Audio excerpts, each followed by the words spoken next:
a la senadora Angélica de la Peña Gómez del Grupo Parlamentario del Partido de la Revolución Democrática para presentar un proyecto de decreto que reforma el artículo 1915 del Código Civil Federal.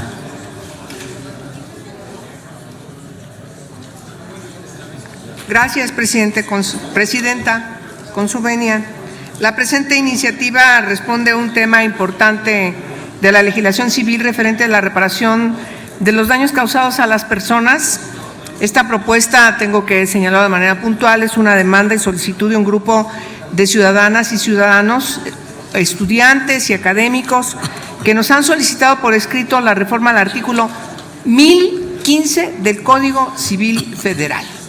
Voy a leer cuáles son los méritos, en primer lugar, de quienes nos lo han pedido: los ciudadanos Jorge Alejandro Carrillo Bañuelos, Ezequiel Escobedo Osorio, Marta Regina Puga, Enrique Arispreste Morales, Víctor Alonso del Pozo, Carla Martínez Toral, Regina Ramírez Cortés, Mariana López Saldívar, Efraín Germán Báez y Eugenia María Muñoz.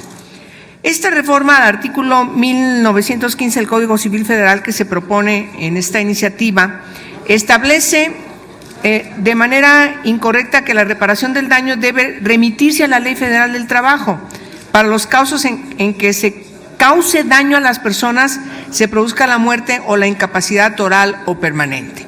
Estamos logrando con esta reforma que en el Código Civil Federal podamos reformar este artículo en 1995, un pequeño ajuste en su primer párrafo, modificando el segundo párrafo y además agregando un tercer párrafo antes de que termine la redacción del mismo. Decimos que es incorrecta o inadecuada básicamente por dos supuestos. En primer lugar, porque nada tiene que hacer la Ley Federal del Trabajo en este apartado, pues el daño que se reclama no deriva de ninguna enfermedad o accidente de trabajo. Y en segundo lugar, al remitirnos a dicha ley, el juzgador carece de toda posibilidad para observar las condiciones personales, ya que se encuentra limitado a aplicar un catálogo preestablecido sobre el monto de la reparación, en el cual no se encuentran identificadas las aptitudes o capacidades de las personas en relación a su profesión, arte, y me quiero referir particularmente al arte u oficio. Debido a ello, esta disposición resulta inadecuada para una reparación completa en los casos de daños y la complejidad del restablecimiento del bienestar de la persona afectada. Voy a poner dos ejemplos muy casuísticos. Cuando dos personas que difieren en cuanto a su profesión pierden el dedo índice. La primera persona es un pianista. Por tanto, la pérdida de ese dedo representa una afectación grave para el sustento económico de sí e incluso de su familia. En tanto, para la segunda persona, que es futbolista, la pérdida no representa el mismo menoscabo de su capacidad económica. Voy a poner otro ejemplo casuístico. Un conferencista tiene un accidente el cual obliga a los doctores a amputarle la mano. Debido a esto, el individuo siente profundos dolores. Sin embargo, este puede seguir llevando a cabo sus actividades laborales de difusión.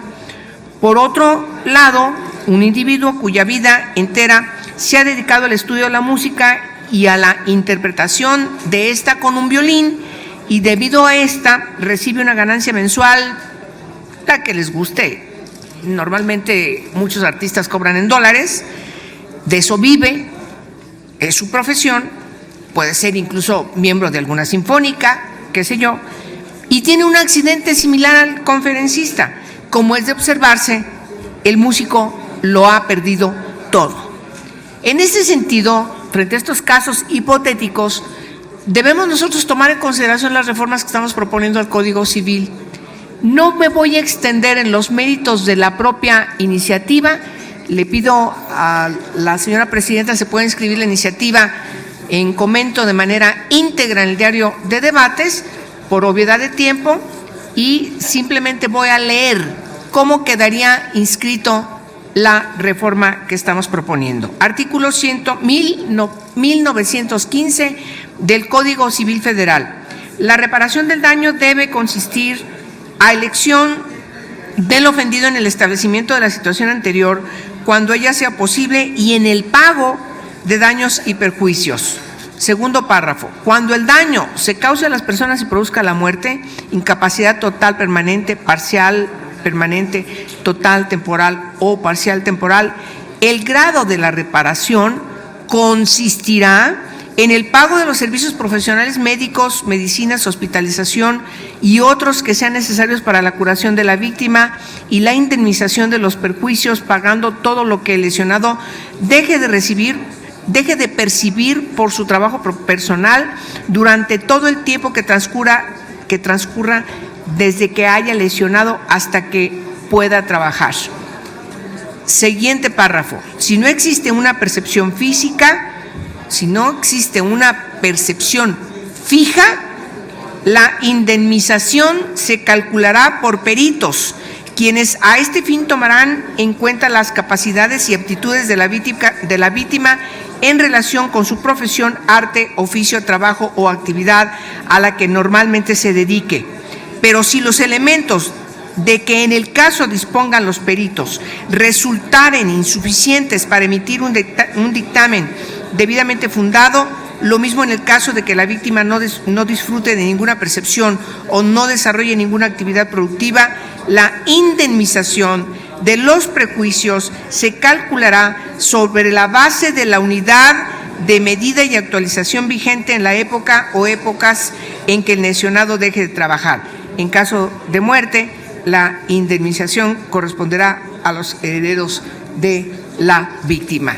Es cuanto. Solicito sea turnada a las comisiones para su revisión. Muchas gracias a todos ustedes por su atención. Túrnese a las Comisiones Unidas de Justicia. ¿Perdón? La senadora Gastelum está firmando. ¿Cómo no? Yo también. Tome nota la Secretaría. Gracias, senadora Gastelum, por compartir esta. De la suma que hace a esta iniciativa. ¿Perdón? Ya. Túrnese a las Comisiones Unidas de Justicia y de Estudio Legislativo de la Cámara de Senadores.